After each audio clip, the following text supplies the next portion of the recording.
This is Gulf Coast Live on WGCU. Good afternoon. I'm Valerie Edwards. Well, the headlines have been written.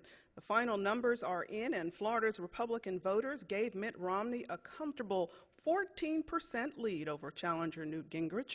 Rounding out the pack are Rick Santorum capturing 13% of Florida's GOP voters, and Ron Paul with 7%. And as reported in today's news press, Republican voters in Lee, Charlotte, and Collier counties came out in full force. But with 46 states left to conquer before the November elections, is anyone safe in the race for the White House? Today we're coming to you not from our regular radio studios, but from the WGCU television studio, where we've invited you to be part of today's conversation as we look back at yesterday's primary and look ahead to November 2012. And for the first time, we're also streaming Gulf Coast Live on the internet, live as it happens. You can watch the show at our website, WGCU.org. Just click on live stream at the top of the page, or find live stream on our Facebook page at WGCU Public Media, where you can also leave your comments or questions for our guests. We'll be reading some of your thoughts throughout today's show. We also invite our listeners to give us a call. Tell us what you think of yesterday's results. 877-428-8255 is the number, 877-GCU-TALK. Our email is gulfcoastlive@wgcu.org. You can also post your comments or questions on our statewide blog at wgcu.org/Florida Talks. Let's start today by introducing members of our audience, including Dr. Peter Bergeson, Professor of Political Science at Florida Gulf Coast University. Dr. Roger Green, Professor of Political Science, again at Florida Gulf Coast University. Phil Lewis, Executive Editor and Vice President of the Naples Daily News. Betty Parker, Political Columnist for the Fort Myers News Press. David Plazas, Community Conversations Editor for the Fort Myers News Press. Raymond Ray Rodriguez is Vice Chair of the Lee County Republican Executive Committee, and Frank Schwerin, he's Chair of the Collier County Republican Executive Committee. I want to thank you all for being here with us today. By a show of hands, any of you surprised by last night's results? Oh, wow, no one's surprised. Okay, tell me why. Ray, let's start with you. Ray Rodriguez, tell me why you're not surprised. Stand up. And if you look at what Mitt Romney had done, to begin with, he got organized in Florida before any of the other candidates did. In Lee County, he had seasoned grassroots activists who had been through political campaigns leading his effort locally. He got on TV before any of the other candidates, and then he outspent his nearest rival 5-1.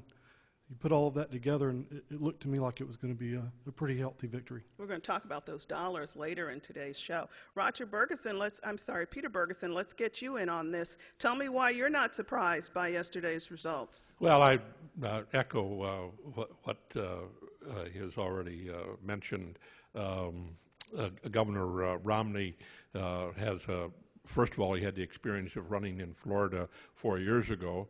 And he did extremely well both in Lee and Collier County 4 years ago. In fact, looking back at the election results 4 years ago, Lee and Collier County gave him the highest percentage of his election returns. So he had an embedded base here, along with the money, along with the organization, and along with the television time.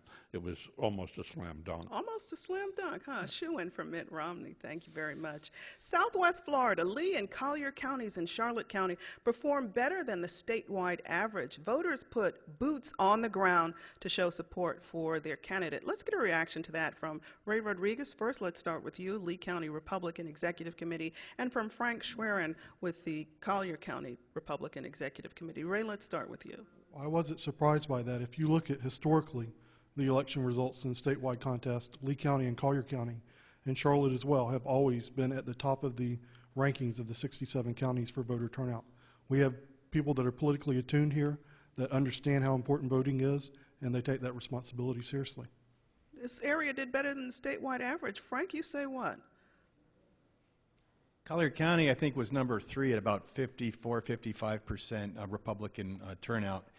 There were a few issues on the ballot, but not just in a couple of local races. I concur with what Ray said. The other thing is I think median age, affluence, and so forth have to do with our historical high turnout. We knocked it out of the park in 2010 when we elected Rick Scott, and we swept the Florida statewide races. I'd like to hear from anyone not on the panel today. Anyone in our audience like to make a comment? Surprised at what happened last night? Microphones are open. Raise your hand when you're ready to talk. I want to go to David Plazas as Community Conversations Editor for the News Press. What are some of the things you're hearing today from your readers? Sure. One of the things we're hearing is electability. In 2008, Barack Obama won the state of Florida, so it became a blue state then. And what we've heard is that Republicans want to win it back for sure. They want to make it a red state. So some people told our reporters, that they were willing to vote for Mitt Romney because they thought he had the best chance of beating President Obama, even though they might have aligned themselves politically with Newt Gingrich, Rick Santorum, or Ron Paul. Interesting, interesting. Phil Lewis with the Naples Daily News. Tell me what you're hearing from readers today. Well, one of the things that surprised us was not the Romney victory in Florida, but in Collier County, where he got 57% of the vote, which is 12 points higher than what he got statewide. And Peter's already alluded to this. He does have apparently he has a base in Collier County that's real strong because he carried the county in the primary 4 years ago. I think what's interesting at that time, he wasn't the moderate. McCain and Giuliani were considered the moderate, and Romney was more the conservative. Now it's switched around, and frankly, we don't know quite yet what to make of that. And it might be Peter's explanation of he just has such a good entrenchment of people that have been Romney people for a while. Interesting analysis. This morning, I got an email. I'd like to hear from our listeners, from our invited guests as well. And the email reads in part, Mitt Romney will never be president, and the campaign he had to run in Florida proves he knows it, because, according to the sender, he's run a negative campaign against Gingrich. That's quite an analysis of the Romney campaign. Betty Parker, how accurate is that description? We did see Mitt Romney get far more aggressive in this Florida race than he was before, and unfortunately, in a lot of people's views, it works. That's the problem. Money and negativity both played a big role in this race. When you look at Mitt Romney's big win, that's going to give more ammunition to those who believe it does take money to win, and negative ads are those that resonate really with the voters. I was going to put off talking about money, Betty, but you're forcing my hand. You're forcing my hand on that. Let me finish with this email first. The email goes on to read, we all know Mitt is just like the disaster the GOP nominated in 2008. He won't do it. The Florida primary will go down as the most damaging and shallowest win in the history of American politics. Professor Roger Green, I'd like to get your analysis of that comment, if you please. Well, I think that the task that Romney had in this particular primary was one where he had to adapt the way that he did and had to go fairly negative, had to blanket the airwaves. Had to? Yeah, I really think he had to. It was very important that he come out swinging, I think, after Gingrich's win in South Carolina. He couldn't allow Gingrich to gather more momentum. This was an opportunity to really kind of cut that momentum off at the beginning of a month where there aren't a lot of promising primaries or caucuses for Gingrich ahead. And I think that the adaptability that he showed here, at least in terms of its impact in the Florida primary, was very strategic and beneficial for him. Now, I do agree with some of the other commentators here that sometimes what you have to do to win in a primary or succeed in the primaries can come back to haunt you in the general election, where you're speaking not so much to the true believers, but instead you're trying to carve out a bigger chunk of those swing voters in the middle of the spectrum, and we'll just have to see on that. But I think that at this particular juncture, Romney really did what he had to do to win a very important primary.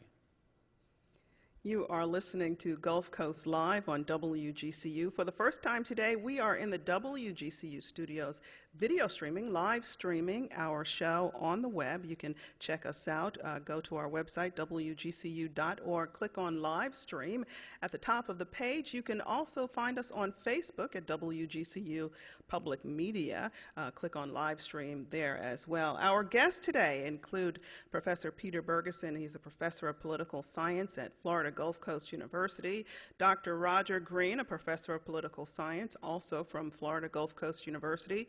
Phil Lewis is executive editor and vice president of the Naples Daily News. Betty Parker, political columnist for the Fort Myers News Press. David Plazas, community conversations editor for the Fort Myers News Press.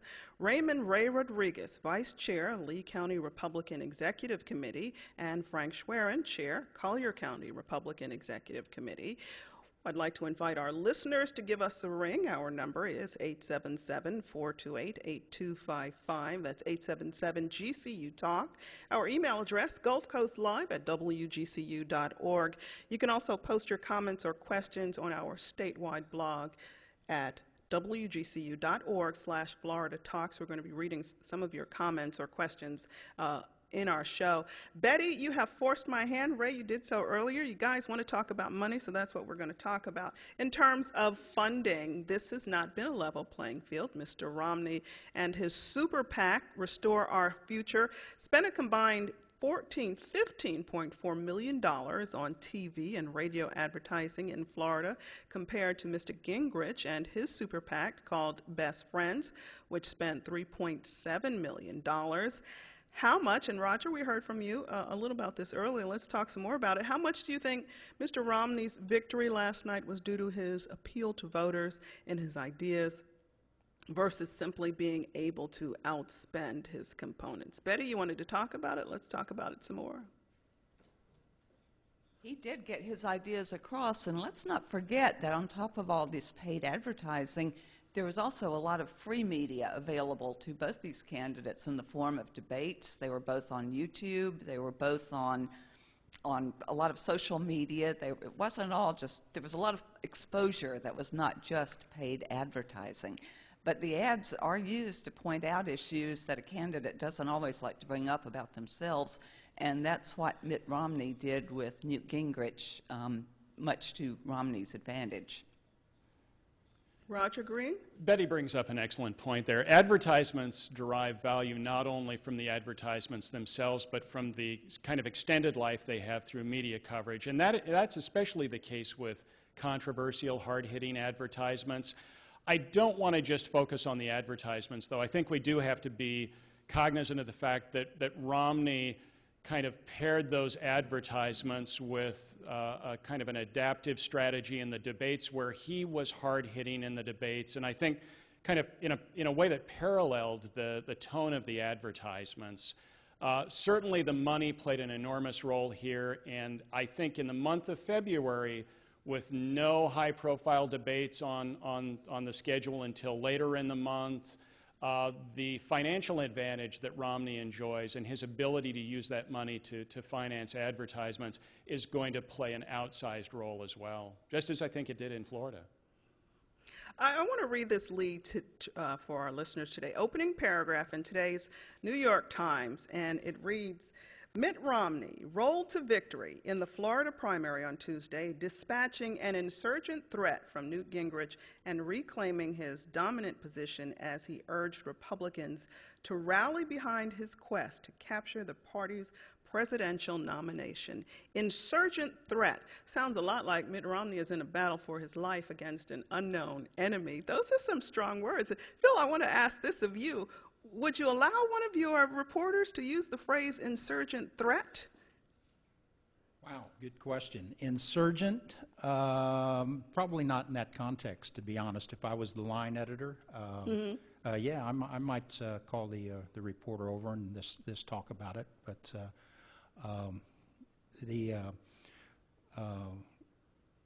I guess it's one of those where I'm not going to pick up the paper and go, oh my God, man, how did that get through? Yeah, that's something that you talk about before the newspaper goes to press. Insurgent threat from an unknown, in a battle for his life against an unknown enemy. Frank Schwerin, I see. Yeah, go ahead, Phil. Did you want to finish? Hopefully it'll be backed up in the later paragraphs of the story. Oh, I didn't get that far. That first paragraph blew my socks off. Okay, good point. We'll tell you what the rest of the article says. Frank, I see you sitting over there shaking your head. One of the big game changers this year compared to 4 years ago has been this so-called super PACs, which I think are independent. They're not really connected or legally allowed to be connected with the candidates officially. So this was that Citizens United Supreme Court case that allows hundreds of millions of dollars to come in. So some of the numbers you're looking at, I think the whole dynamic has changed. The point as a Republican that I'm looking for is someone that's going to have the wherewithal, the resources, and the will to go after the President of the United States. It's going to be a very contentious election. John McCain was very polite, very deferential, wouldn't use the president's middle name in the last election. This time around, you can anticipate that both parties, the president and our nominee, are going to go after each other with even more negative ads than you've even seen thus far. So it could get quite interesting. Just between you and I, Frank, have you decided? I mean, it's really just you and I talking. Are you a Romney or a Gingrich man? I voted for a different person. I actually voted for Rick Santorum. I met him personally. I support either of the nominees that gets elected. I think we've got an incredibly strong field, and any one of them is going to take it to the president in November, so I'm happy with that. Taking it to the president. Let me ask that of Ray Rodriguez, standing over there with the Lee County group. Are you a Romney man or a Gingrich man? Well, at the Florida Presidency 5 convention, I was neither.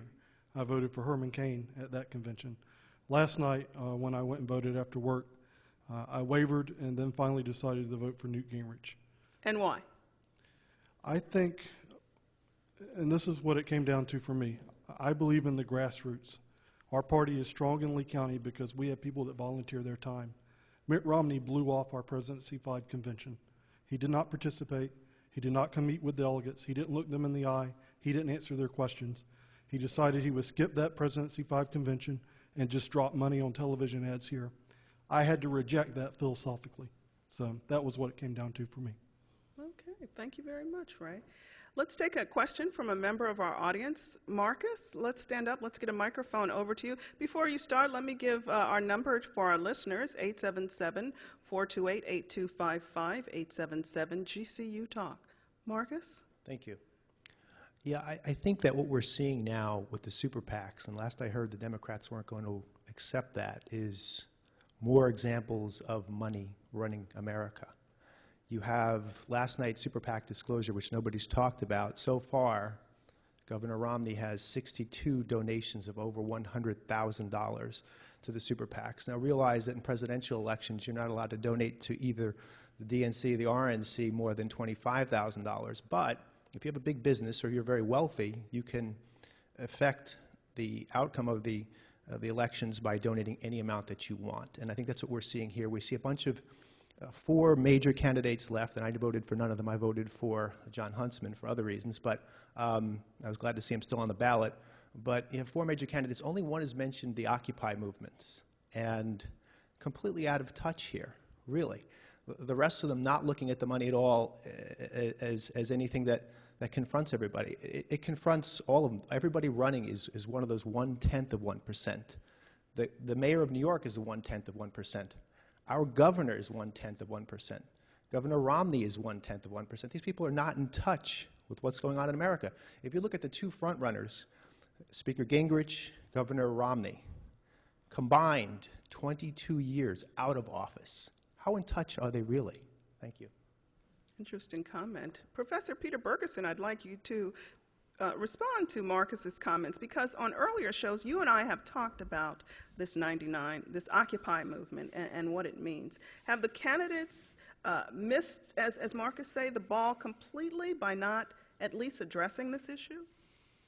Well, they certainly haven't addressed the 99%, particularly because, at least in the Republican primary, that's not going to be their base.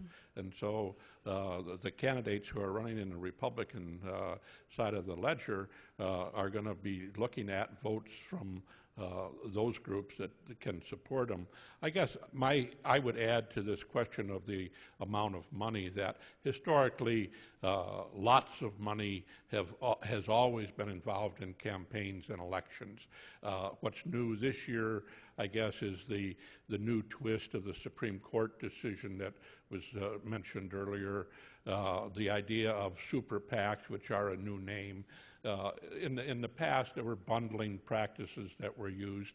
It's not necessarily just the amount of money that a candidate has, it's how competitive his opponents are or are not with the money, but more importantly, how is the money used? We have seen in a number of cases here in Florida where the best funded candidate doesn't necessarily always win.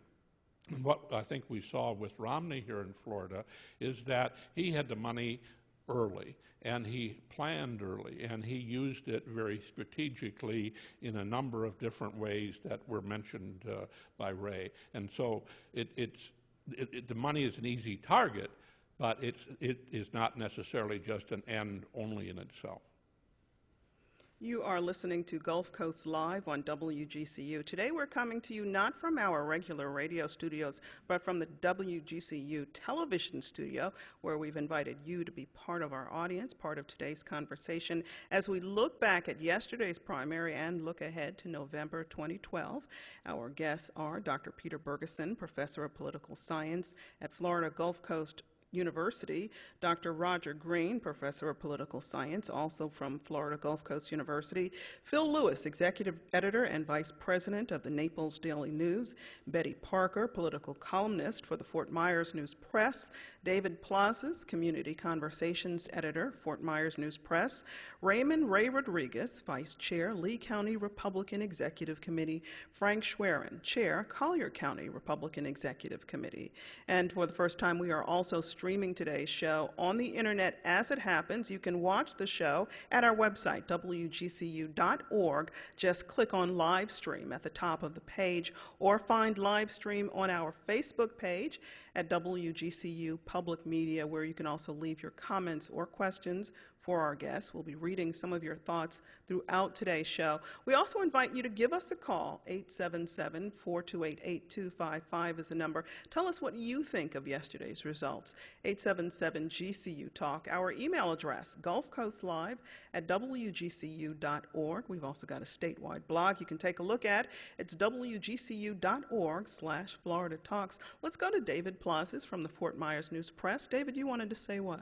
Sure, I wanted to address Marcus's point about the 99%, and to a degree, a very political degree, the candidates are addressing these issues. Mitt Romney went to Lehigh Acres in front of a foreclosed home, and he was attacking Newt Gingrich on the issue of Freddie Mac and Fannie Mae money. And the reason that's relevant is because 3 years before, President Obama came to Fort Myers, the harbor side, to talk about the foreclosure issues. Now, this year we had one source who basically said that Mitt Romney put Lehigh Acres on the map because he went to a home over there. And the reality is that people are suffering and they're not getting this kind of relief. So it all becomes this political rhetoric. And that's what we're hearing quite a bit about. Political rhetoric like liberal and elite media, political rhetoric that Mitt Romney uses to call Speaker Gingrich a disgraced former Speaker of the House who resigned in disgrace. And also talking about surprises that we had talked about earlier, the surprises really are in the polls. When Newt Gingrich came to Florida, he was ahead in the polls. And we've seen every single day a change in those polls, even one that showed them neck and neck, Newt Gingrich and Mitt Romney, and the most recent poll showing a 20% differential between Romney, who was ahead of Newt Gingrich. Well, what happened to Newt's momentum coming out of South Carolina? He was leading the pack. Part of it was the debate. Certainly Mitt Romney was on the offensive, using a lot of these terms like disgrace, the ads. I think there were 1,700 ads that Mitt Romney had broadcast in Florida versus about 200 that Newt Gingrich had, so money and ads do count. I think that was a big part of it. And also, Mitt Romney also had a message where he talked about Obama. He didn't talk about the other candidates. He talked about defeating President Obama. Let's hear from Professor Roger Green on this issue as well. What happened to Newt Gingrich coming out of South Carolina? Well, it was very odd. I mean, it almost seemed as if candidate Gingrich was taken somewhat by surprise in the debates. Romney proved more adaptable, I think, in his strategy in the debates than many of us might have assumed he would be. Certainly proved more adaptable than he had in debates the last time around.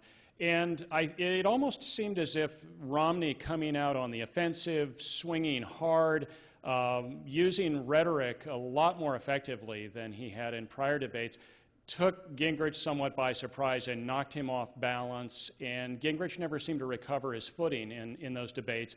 Couple that with the overwhelming superiority that Romney enjoyed in terms of the money that he could essentially use to blanket the airwaves strategically with advertisements.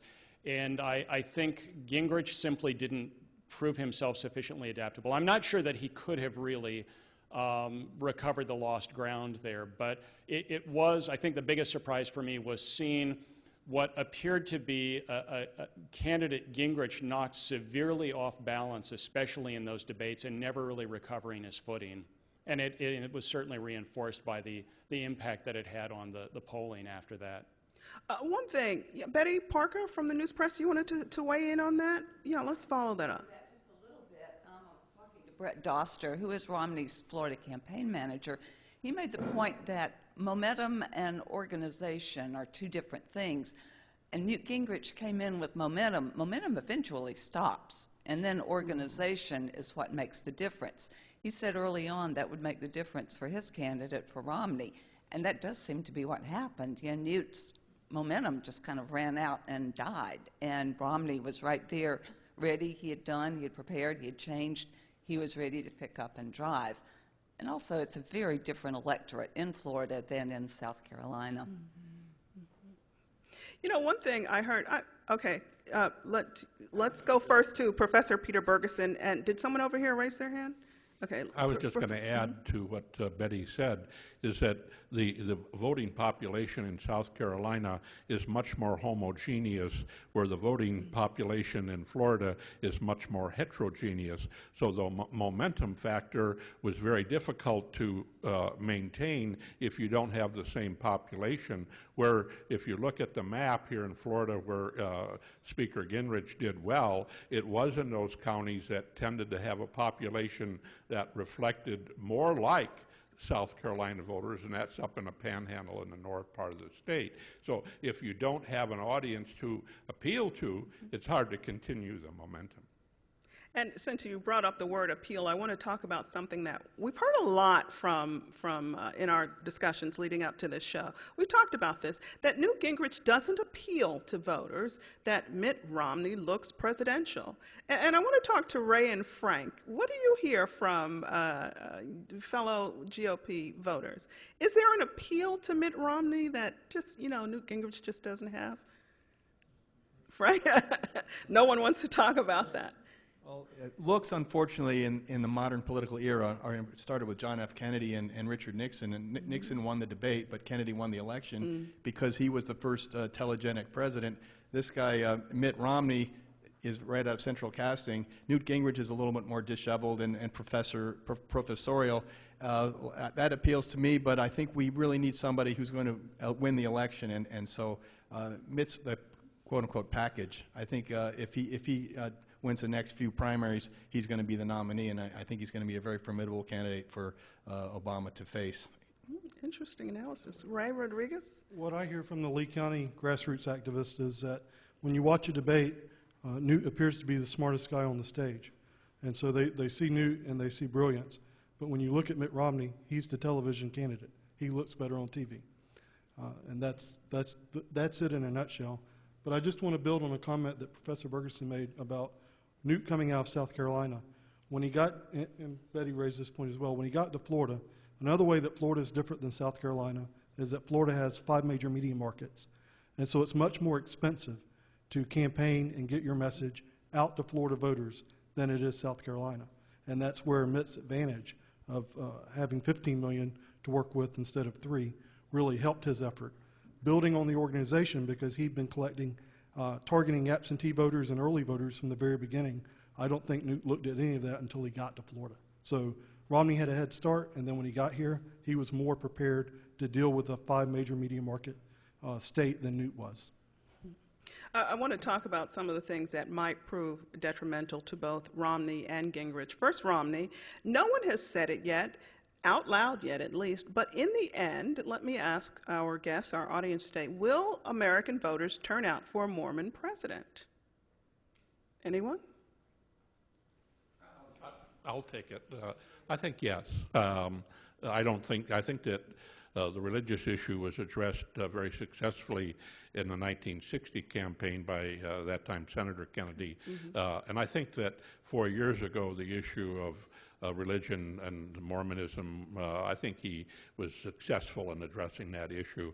I think there may be some isolated circumstances where some people may not vote based on religious issues, but will that make a difference in the outcome of the election? I don't think so. Okay. Yes, David. David, let's go to David Plazas first, and then Betty Parker. Sure. What we're hearing from readers especially, even those who disagree with Mitt Romney, is we want anyone but Barack Obama. And I think that's what will unite Republican voters in November, is that they'll vote for whoever it is, Mitt Romney or Newt Gingrich. So then are they voting for the candidate, or are they simply voting against the president? Could be both. Betty Parker? On the Mormon issue, I think it's interesting because we haven't heard that much about it. And I was at a very large community event last night, and I did hear one person mention that, and she mentioned it because she said she had heard it from someone else. But the issue was kind of talked about a great deal 4 years ago, and I've heard very little about it since. But what is going to be more interesting to me is this issue of holding your nose and vote that David alluded to. Will the people who didn't support Mitt Romney, will they be driven by their dislike of Obama enough to come out and vote? Or will they be like a lot of people I heard in South Carolina who said, if it's not our candidate, we're not going to vote for them. We will not surrender our principles this time, no matter what. What those voters do could turn the election. And let's talk about Mitt Romney's stance on immigration. I heard an ad last night. He said if you come to America legally, you can stay, but otherwise you've got to go. Isn't this what voters want to hear? Ray and Frank, I'm coming back at you. Why is that a negative for his campaign? I don't think that is a negative in Lee County. That's what we hear from the grassroots activists here is what he has said is their stance on immigration. So if it's a negative outside of this area. Okay. And Frank, would you like to weigh in on that? I think Mitt's looking ahead towards the general election. The other candidates have to come out swinging and be perceived as more conservative to try to distance himself from the other Republicans. Mitt's thinking ahead towards the general election, and I think he's taking a more nuanced approach to immigration. It's more practical, and I think eventually it's going to be something like that, where self-deportation with enforcement of the immigration laws by employers, I think, is the way to go. That's what I heard from him. And I want to play a piece of sound. This one comes from the Romney. It's a Romney campaign ad. It features Tom Brokaw from January 1977. Let's cue that up and play it. Good evening. Newt Gingrich, who came to power, after all, preaching a higher standard in American politics, a man who brought down another speaker on ethics accusations. Tonight, he has on his own record the judgment of his peers, Democrat and Republican alike, by an overwhelming vote. They found him guilty of ethics violations.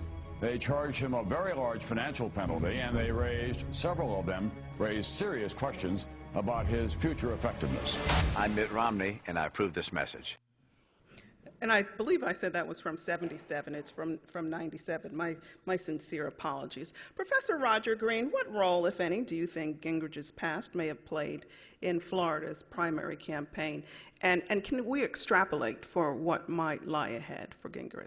Well, I think you can to some degree. I think clearly Romney found an effective way to resurrect some of these I guess, portrayals or understandings of Gingrich, which many people might have assumed would have receded long ago into memory, but he was very successful in kind of resurrecting those and using them effectively. And obviously there was the controversy even surrounding the use of the Tom Brokaw footage and the like. But I think the fact that it proved successful in this new, more offensive, hard-swinging strategy that Romney used this time in Florida is probably going to embolden him to use a similar strategy in some of these primaries and caucuses that lie ahead, especially in February. I mean, Gingrich really has a struggle ahead of him in the month of February. It really isn't until March, Super Tuesday, that he starts getting some good, red-blooded southern states that might be more supportive of him.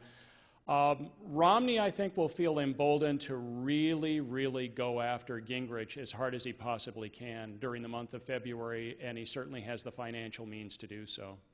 Betty Parker with the News Press, let's get your analysis of that, what we just heard, and what we can extrapolate from that.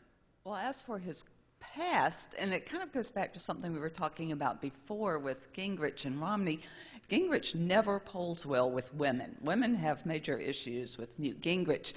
And anecdotally, from what I hear and from what I read in some polls, a lot of this has to do with his personal past. They bring up his baggage, not only as speaker, but his marriages and those issues. Those are issues that are really important. They resonate with women, and that's why Newt does not poll well with women and why women didn't vote for him so much in this election. Interesting. Because, yes, I'm sorry, Phil Lewis with the Naples Daily News. I think it'll be interesting to see now that the campaign's moving to the other states, Nevada and Missouri, even before we get into the February, is if the tone and the tenor of the Romney television advertising changes and goes from less of an attack to more of getting the message out and the difference with Obama. And I kind of suspect that it will, and that he'll pull back a little bit. And I think the Romney campaign is going to see Obama as the foe far more so than Gingrich after last night's vote. I said earlier, Newt Gingrich doesn't sound like a man who is ready to concede. He sounds like the winner. I don't know how many of you listened to anybody watch his speech last night, show of hands? He sounded like the man who was winning. He didn't sound like the second. I want to play a piece from that last night. If you watched last night's news, let's hear that sound. It is now clear that this will be a two-person race between the conservative leader, Newt Gingrich, and the Massachusetts moderate. The same people who said I was dead in June and July and said I was gone after Iowa, who seemed totally quiet the night of the South Carolina victory, are now going to be back saying, what's he going to do, what's he going to do, what's he going to do? So I just want to reassure them tonight. We are going to contest every place, and we are going to win, and we will be in Tampa as the nominee in August. This does not sound like a man who came in second. This sounds like a man in first place. If you watch last night's news, his supporters held up signs saying they are going to fight tooth and nail for the remaining 46 states. Professor Peter Bergeson, should Newt Gingrich feel so confident? Well, it sounded to me like a candidate who didn't see the final election results, more so than a candidate who thinks he's going to go all the way. Sure, he doesn't have any other option other than saying, I'm going to run all the way. He won't, but he has to say it. He is very confident, and that's being kind, I think, and he likes to think of himself as somewhat of a savior, and he is now on a mission, and some people think it's a race to the bottom for Newt, and based on it's extremely personal for him now. And frankly, I didn't see him concede at all last night. He did. He did not make the concession. He never called Governor Romney, and so he never called Governor Romney by name either.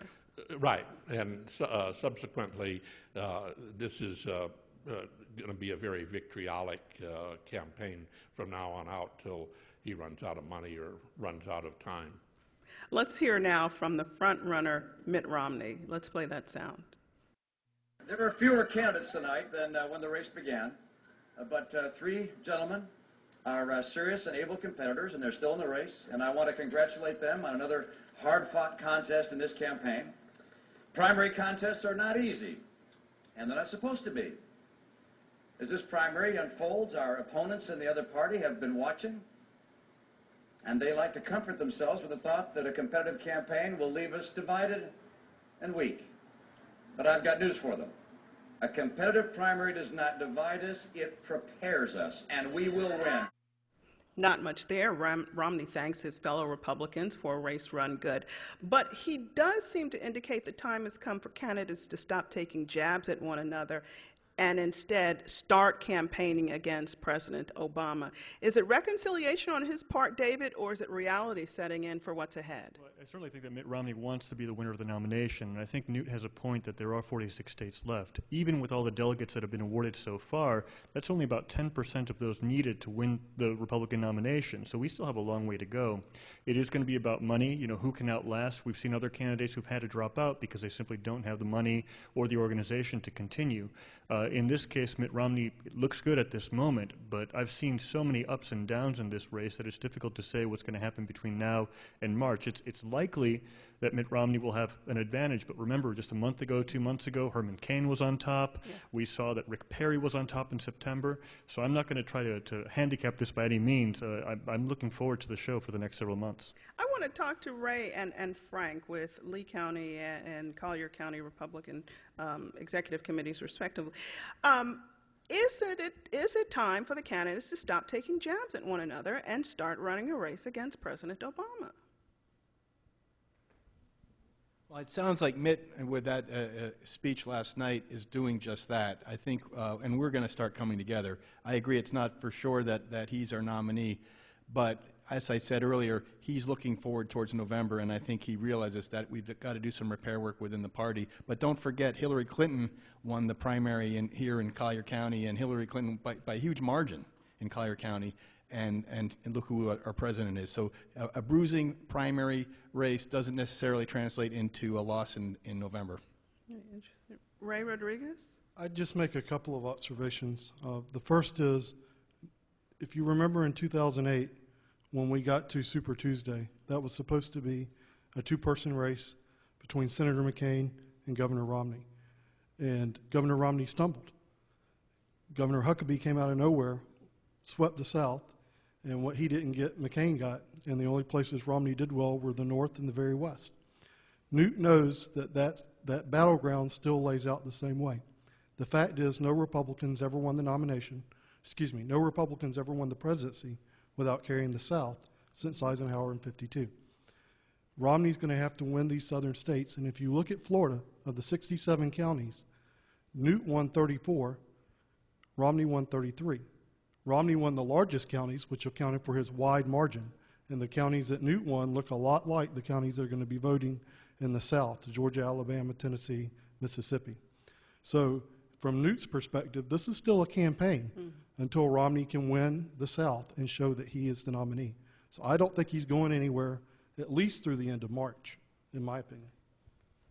You're listening to Gulf Coast Live on WGCU. Today we are coming at you from not from our regular radio studios, but from the WGCU television studio, where we've invited you to be part of our conversation as we look back at yesterday's primary and look ahead to November 2012. We invite our listeners to join the conversation. Our number is 877-428-8255, 877-GCU-TALK. Our email address, gulfcoastlive@wgcu.org.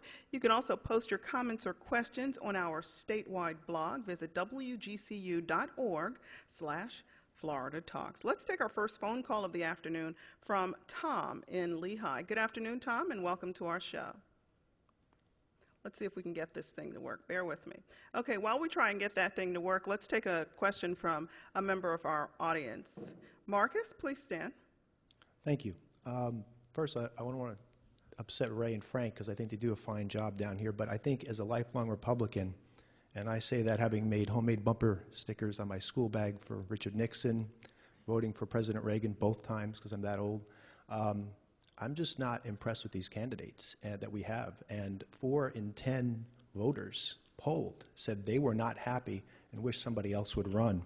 I really feel like this is a year that the RNC said, look, we're probably not going to win if anything goes positive with the economy, so let's not take the big guns out and sacrifice anybody that could possibly win next time around. And I'm really disappointed with the party, the way it handles it on the national level, with Fox making everything so polarized. It used to be in the primaries that the candidates would vie to see who could convince the core base, look, we're moderate enough to win the general. Now they're trying to convince everybody, look, we're conservative enough to be televangelists. And I think that with that in mind, we're not going to win. If the Dems just come out and run nothing negative, they could probably win just by doing that. Thank you. Let's see if we can take our phone calls right now. I want to once again invite our listeners. If you're listening to us on the internet, you can visit our website, wgcu.org. We are streaming our show for the first time live on the internet. At the top of the screen, click on live stream. You can also watch us at our Facebook page. It's WGCU. No, it's not. It's WGCU Public Media. Yes, it is. And click on live stream there on our Facebook page as well. Well, I'm not getting the phones to work. Maybe by the time we reach the top of the hour, we can get in a couple of callers. Do we have a caller on the line now? Hello? Hello? Yes. Yes, hello. Yes, I was just wondering if you can comment on maybe the speech of Gingrich as part of his new strategy, where he's just going to start pointing out what he's going to do versus what Romney may thinking of doing when it's time for the final ballot.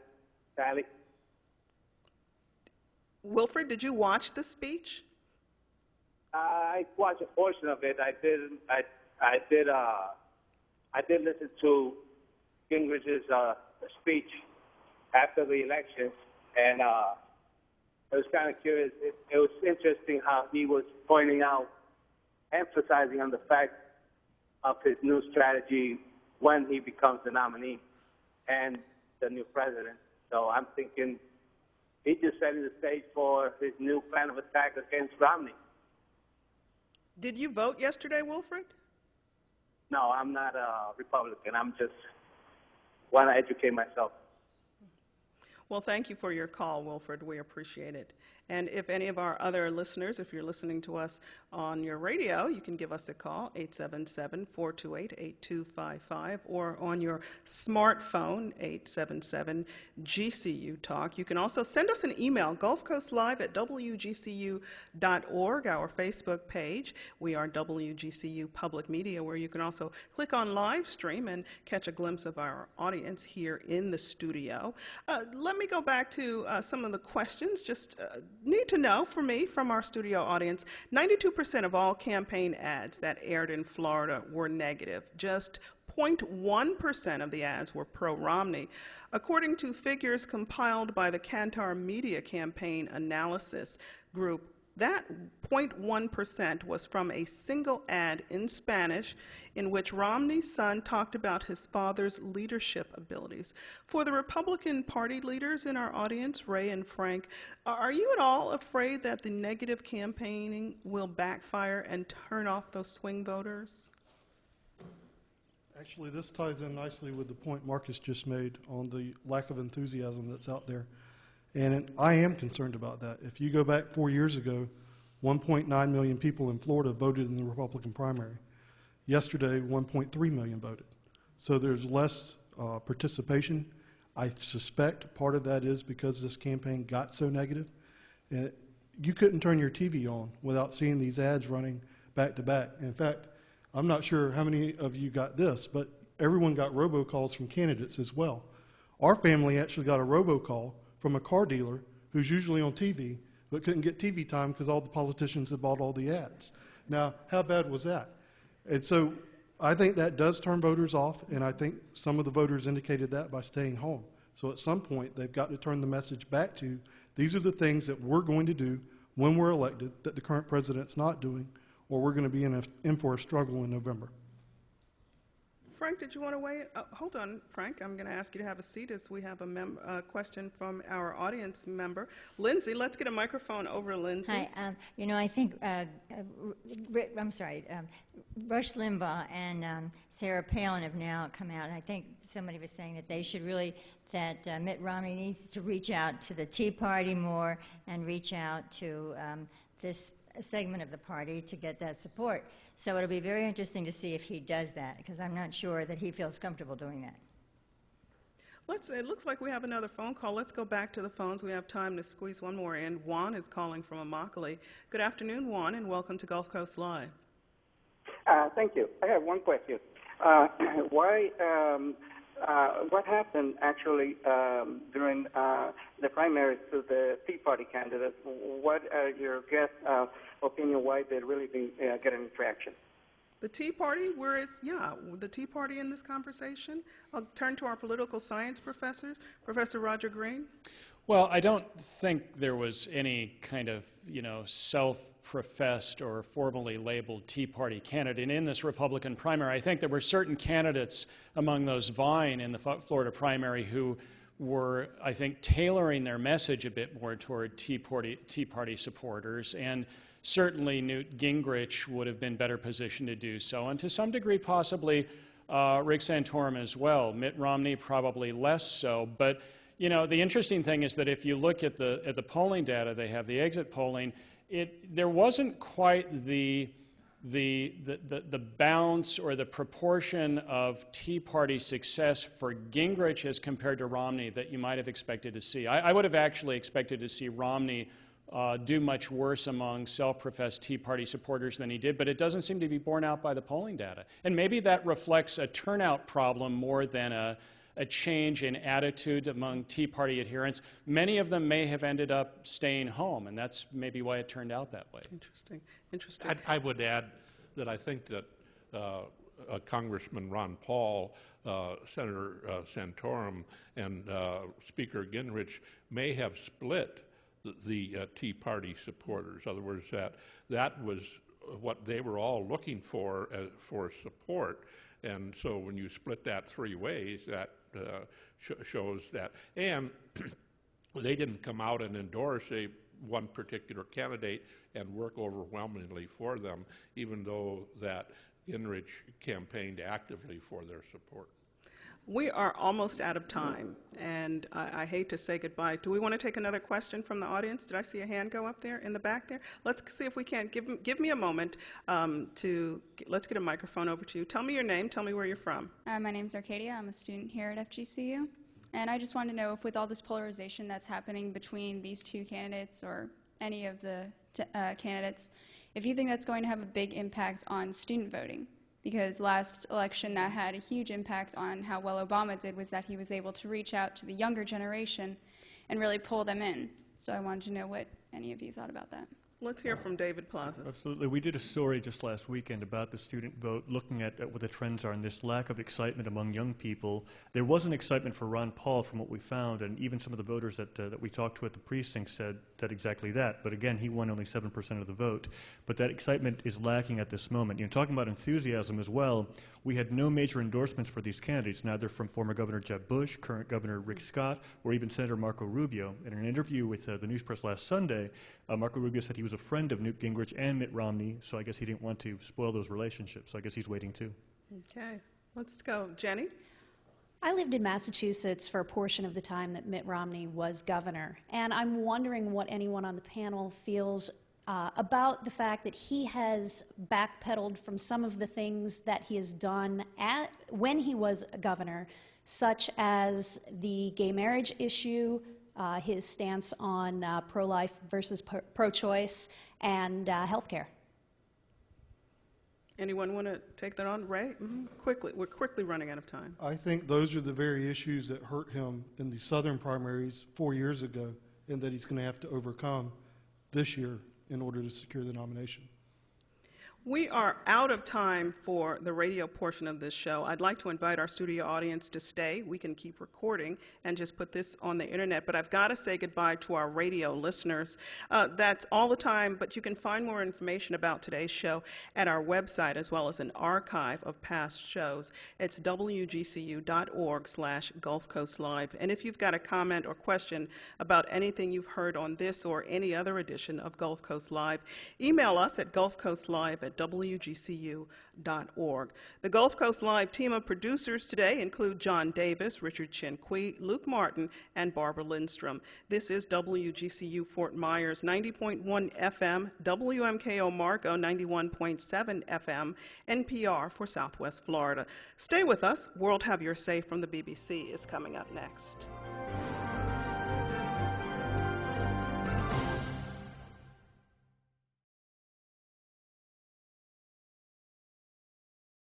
Goodbye. Anyone? Okay, yeah, go ahead, Nadine.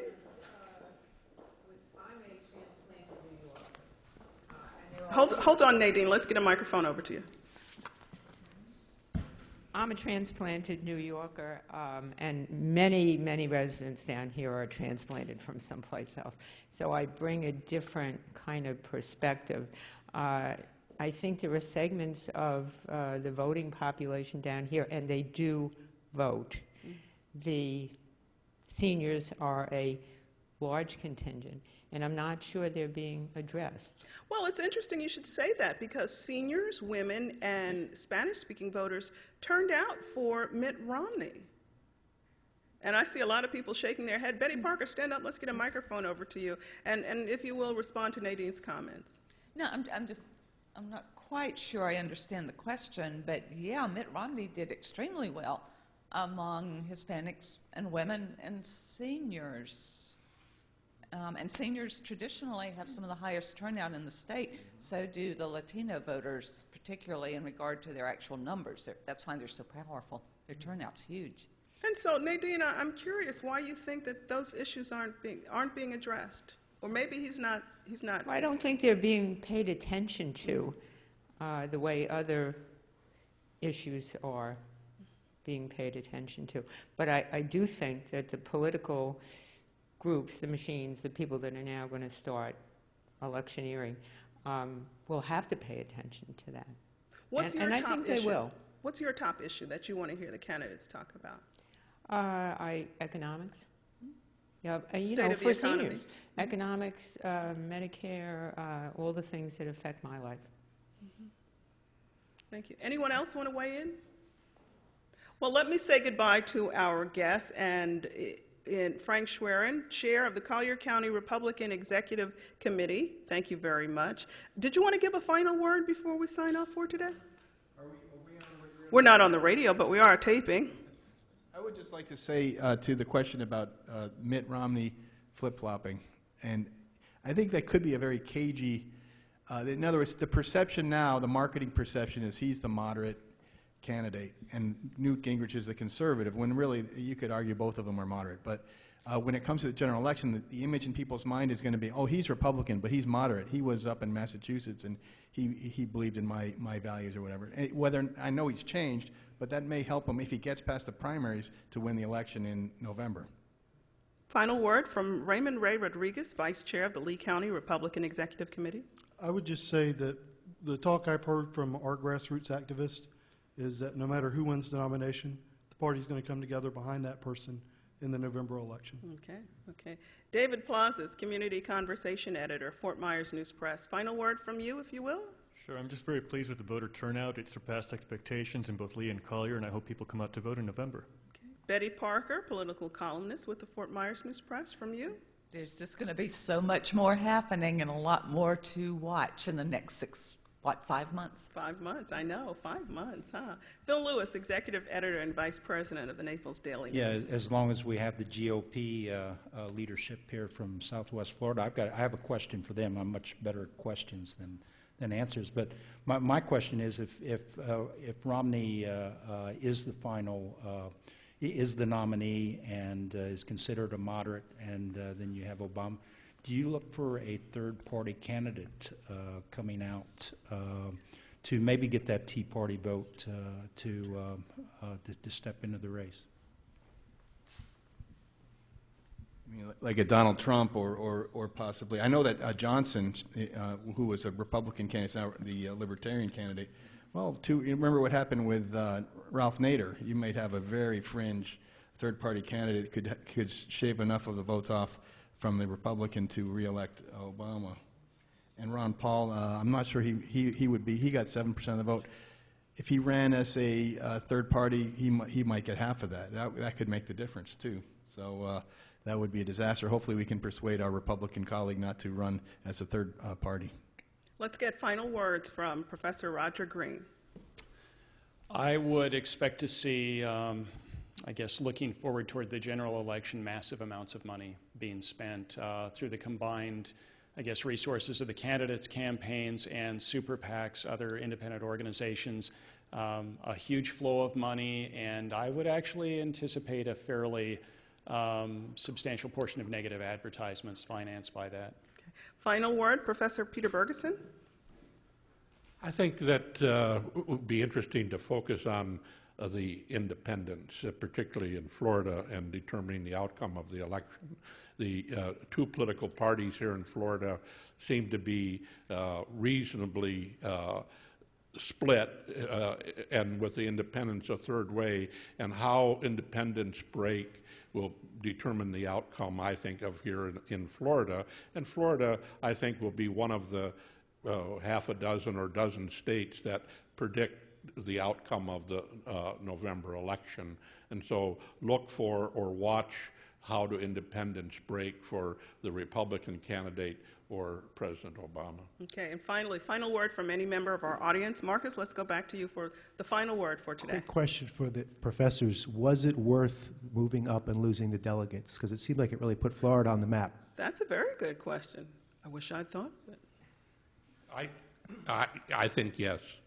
I think that the 50 delegates that supposedly were taken away will be reinstated once that the nominee has been decided either in fact or de facto. I would agree with that. I have a hard time imagining that the delegates won't be restored and risk the alienation of Florida Republican voters who really have to be energized to get the turnout levels needed for the Republican candidate to be successful in the general election. And keep in mind that the Republican National Convention is just up the road in Tampa, and to have half of the Republican delegation to their own national convention not being there. This happened 4 years ago, and they were in Florida and Michigan. Both of them were reinstated, both in the Republican Party and the Democratic Party. So that's having the focus on Florida and the results of the election. I think it was just absolute coup for Florida. Okay, final word. We've got to say goodbye and let these fine people go home. Well said, Frank? Professor. Well said, Professor. I'll just say from my personal point of view, it's very personal because I'm one of possibly one of the 2 or 3 delegates that would have been from Southwest Florida, but because of that penalty, I won't be able to be a delegate because Southwest, by congressional district, we were to get 3, we're only going to get 1 delegate in our congressional district, and therefore it makes it very unlikely that anyone listening is going to be a delegate. But it was worth it. Thank you all for being here. It was so great to meet you and to hear from you. It's a pleasure. And I hope we can look forward to you again in November when we do this again. Thanks, guys.